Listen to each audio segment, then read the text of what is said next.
King Henry VIII, and the only one to give him a healthy son, Bessie Blount influenced the most powerful man in the world, but her end was truly disgraceful. Elizabeth Bessie Blount was built for her dubious destiny from the start, born around 1498 in the sleepy county of Shropshire. Her father, Sir John Blount, was very close with King Henry VIII, and even accompanied him on campaign in France. But as Bessie grew up, she started to gain royal intimacy in a very different way. As a young girl, one thing was clear to everyone who knew her. Bessie was a looker. She had a reputation around town as a great beauty, and although no contemporary portraits survived of her today, she is often depicted with a pale, lively complexion and a full mouth. Regardless, her parents intended to use her good looks for all they were worth. Bessie and her mother Catherine were likely tight-knit for a pretty unlikely reason. They were very close in age. Catherine had married when she was just 10 years old and gave birth to her daughter Bessie when she was around 16. Not exactly a mature role model for Bessie, which could explain why her life turned out so scandalously. When little Bessie was just 12 years old, her fate came knocking on her front door. Her ambitious parents carted her off to become a maid of honor to the Spanish Queen Catherine of Aragon, King Henry VIII's first wife. It was an incredibly competitive and desirable position, so you might think Bessie would be grateful for the opportunity. But that's not what happened. Very few people know just how grueling the process was to become a royal lady-in-waiting. Bessie had to pass tests in beauty, grace, and good manners to snag the rule, but she blew all the quarters out of the water with her new girl energy. She was especially renowned for her skill in music and dancing, so it didn't take long before she caught King Henry's eye. According to one historian, Bessie was as close to King Henry's ideal woman as you could get. She was young, beautiful, and intelligent, as well as lively and physically fit. Queen Catherine of Aragon, however, was nearly a decade older than Bessie. She was also practical and extremely pious. As it turned out, this was a recipe for trouble. We know almost exactly when and where King Henry first became smitten with Bessie, at a court masque in 1514. During Henry's reign, these costume masks were sites of carnal frenzy, and Bessie's sensual skills on the dance floor attracted the strapping king. However, there was one big problem, but it might not be what you think. Yes, Bessie was under the employ of Henry's royal wife, but that's actually not even the most awkward part about their dalliance. According to historian Philippa Jones, the real problem was that Henry was head over heels for Bessie, and his passion threatened to spill out for all the courts to see. You see, kings were meant to keep their affairs discreet, so he had to resort to desperate measures. Henry kept his relationship with Bessie under lock and key, and he'd gotten very good over the years at keeping his bedroom romps secret. There was, however, one clue to the truth. In July of 1514, Henry sent Bessie's father a tidy sum of £146, equivalent to over $200,000 today. This sugar daddy move sounds a little gross, but it gets a lot worse than that. According to some historians' estimations, when the 23-year-old King Henry met and romanced Bessie, she was actually 13 years old. In fact, when you consider that Tudor diets weren't the healthiest and many women had late-onset puberty, it's very likely that Bessie was basically a child when she met the king. However, Henry's courtship at the time was dialed up to 11, and he did not hold back on his new teenage crush. Playing the role of chivalrous knight, he likely sent the young girl poetic love letters and gave her expensive gifts and treats for her pleasure. How could any tween resist? Too bad. It all eventually went sour. Besides Henry's undying passion for Bessie, there was another reason their relationship was remarkable. Generally, kings took mistresses who were already married, so that if she happened to get pregnant, they could always pass the baby off as her husband's child. Bessie had no such protection, and it would all come back to haunt her. Now Bessie kind of lucked out with King Henry VIII, at least when it came to the looks department. Although the king infamously grew obese and sickly in his old age, Bessie had him for his hot years when he was athletic, lively, and intelligent, with flaming auburn hair and a twinkle in his eyes. Because Bessie was so close to Catherine of Aragon, she had a front-row seat to the disaster that was the royal marriage. King Henry was desperate for a son, yet Catherine kept having miscarriages. Then, when Catherine finally had a healthy baby in 1516, it was a girl, the future Queen Mary of England. Henry began to worry he'd never have a son, and you can bet Bessie used this to her advantage. While Catherine of Aragon was going through purgatory trying to please Henry, Bessie was living the high life. Their affair continued for years, more than any of his other dalliances. So, while Henry was disappointed in his newborn daughter Mary, he went crying about it in Bessie's bedroom. And then, things got even more scandalous. In late 1518, Bessie received an enormous shock. She was pregnant, and the father was none other than the King of England. On a weirder note, Bessie conceived with Henry around the same time that Catherine of Aragon was pregnant again with what would be yet another stillborn daughter. Bessie's fate, however, was much different. As Catherine grieved her stillborn girl, Bessie's belly swelled happily. In fact, it was such a tense, unseemly situation that Henry, in a rare moment of good judgment, had Bessie moved to a remote religious cloister, far away from the royal palace. This was so that she could prepare for the birth in some semblance of decorum, but she wouldn't be able to hide forever. Bessie went into labor in June 1519, where Henry had his aides watch his mistress like a hawk, and her baby shocked all in attendance. It was everything Henry had been longing for, a healthy baby boy. And from that moment on, Bessie's life was never the same. When Bessie gave birth to little Henry Fitzroy, it wasn't just a personal triumph. It was much darker than that. After Henry's years alongside Catherine of Aragon, without a male heir, Bessie proved to the king that he could have sons, and that the problem must have been with Catherine herself. It was the beginning of the end for Catherine, and Bessie was right in the middle. When Henry VIII heard about his newborn son, even though illegitimate, he was over the moon. He even named the child Henry Fitzroy, a name that has multiple meanings. First, Henry was officially acknowledging Bessie's child as his own. Secondly, Fitzroy was a not-so-subtle way of saying son of the king, just in case Catherine of Aragon missed it. But Henry's pettiness didn't end there. Henry VIII was nothing if not tacky, and the way he decided to announce little Henry's birth to the world gives new meaning to the word insensitive.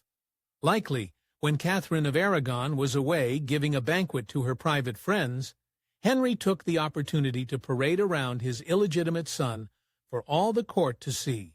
Real classy. But Bessie ended up getting some attention of her own.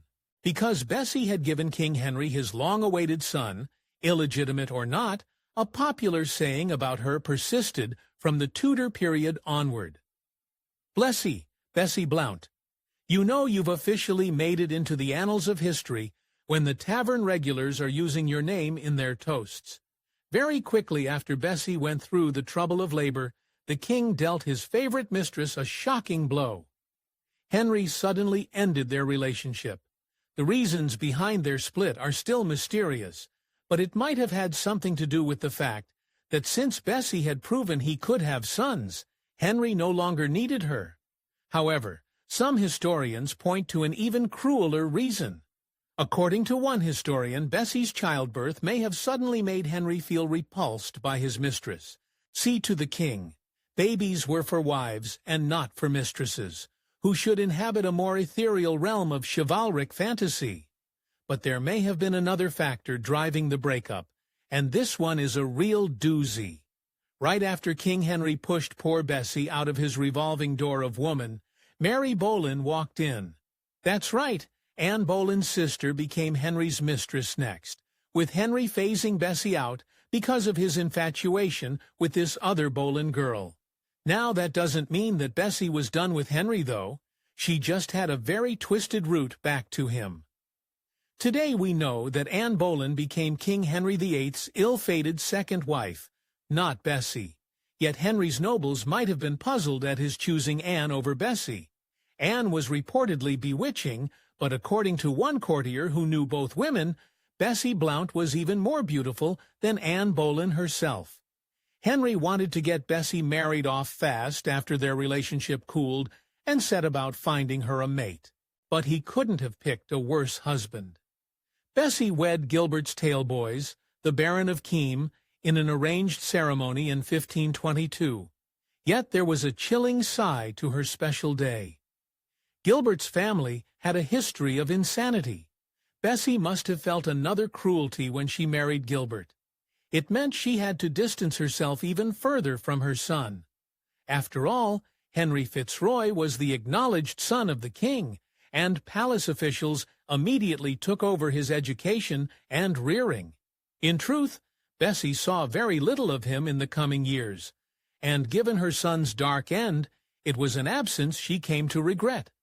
Despite the fact that she wasn't allowed to see much of her son, Bessie definitely made every minute count. She made regular, if sparse, visits to Henry Fitzroy, often bringing him extravagant gifts like a doublet of white satin, and at one point 2 whole horses. Apparently, Bessie's son had inherited his parents' love of horseback riding. Bessie was supposed to settle down with Gilbert and his literally insane family. And she tried her best, at least at first. She had 3 children with Gilbert and attempted to make a good go of it, but 2 of her times were unspeakably cruel. In 1530, Gilbert passed away, leaving Bessie alone once more. Except that's when the wolves came knocking. When she was a widow, men still fell over themselves for the beautiful Bess, particularly the powerful Lord Leonard Grey. Grey was an old man, 20 years Bessie's senior, but his family was very influential, and most people considered him a good match. So when he came to Bessie's door with a proposal, he was shocked at her answer. Bessie had been the mistress of the King of England. She was the mother of a royal child, and she sure as heck knew her worth.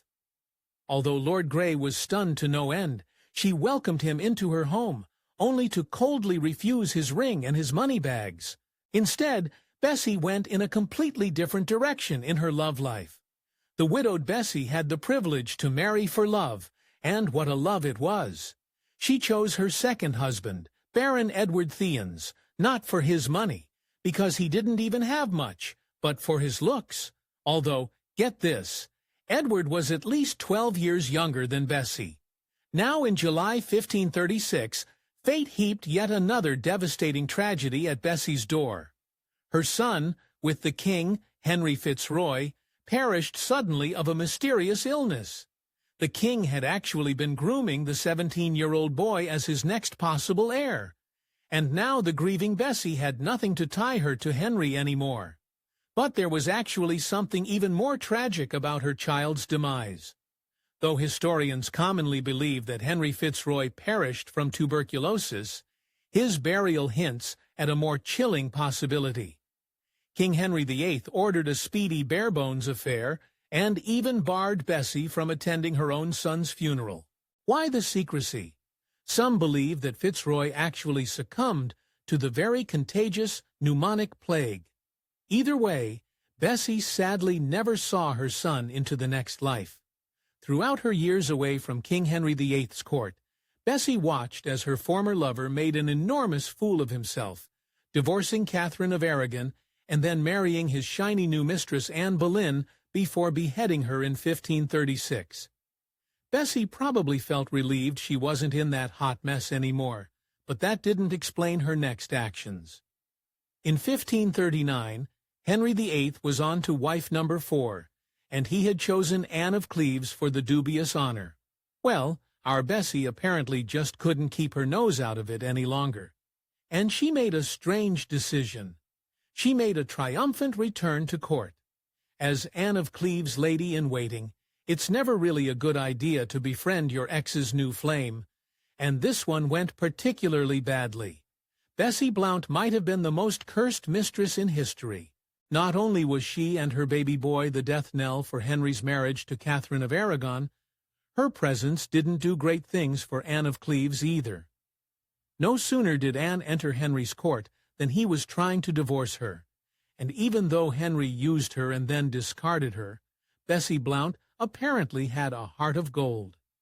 Historical records indicate that even long after their relationship ended and the king had carted her off to marry a lunatic, Henry and the good Mistress Bess exchanged New Year's gifts with each other.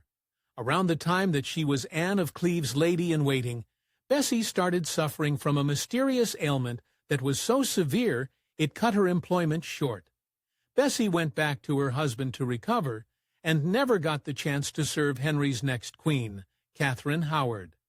Her sick leave would prove to be fatal and mysterious. By 1539 or 1540, Henry's most important mistress, Bessie Blount, was dead. To many historians today, the best guess is that when Bessie left the Queen's employ, she was tragically suffering from the same illness that felled her own son, tuberculosis, or, as people knew it then, consumption. However, when Bessie passed, her demise happened shortly after she gave birth to her third daughter, Margaret, which has led some historians to believe her end may have been even darker than tuberculosis. Poor Bessie may have passed either in childbirth or from complications after childbirth. Now, although Bessie Blount likely made it to the relatively old Tudor age of 40 or 41, and though she had influenced one of the most powerful men in history, her end was utterly disgraceful. She was so shunted aside by history that even now we do not know where she's buried. Now, what was most interesting to you about the Bessie story? Was it her mistress times with King Henry? Was it her insane marriage?